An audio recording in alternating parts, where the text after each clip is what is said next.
Have you ever heard a wail in the dead of night? A cry so full of sorrow it freezes the blood in your veins. If you have, you might have been in the presence of one of the most famous and feared spirits in all of folklore, the Banshee. So what exactly is a Banshee? Let's dive into the mist of Irish and Scottish mythology. The name itself, Banshee, comes from the old Irish Bean Sida, which literally means woman of the fairy mound. These weren't just random ghosts. They were ancestral spirits, deeply connected to specific noble families. Think of them as a supernatural family heirloom, but one you really don't want to encounter. Originally, they were seen as protective figures, watching over their clans from the other world.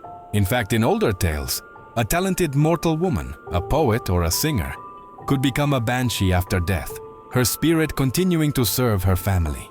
They weren't always seen as terrifying omens, but more as a solemn, supernatural announcement. But that brings us to the most famous part of their legend, the meaning behind an encounter. Seeing a banshee, or more commonly hearing her cry, is almost never a good thing. It's a death omen.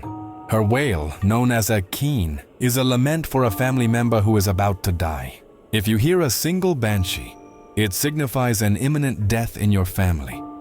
But if you hear multiple banshees wailing together, that signifies the death of someone great or holy. It's a sound that pierces the soul, a warning that can't be ignored. The appearance of the banshee varies wildly in folklore.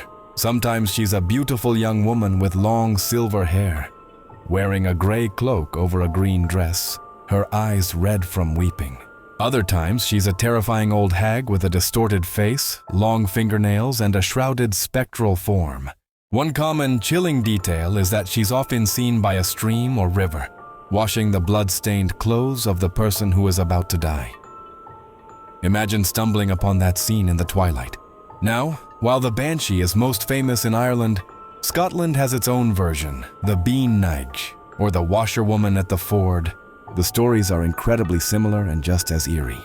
There's one famous Scottish tale about a man who, riding home late one night, came across a bean nige by a river, furiously washing a pile of bloody shirts. He knew the legend. The clothes belonged to those fated to die soon. Mustering his courage, he crept up behind her and asked whose clothes she was washing.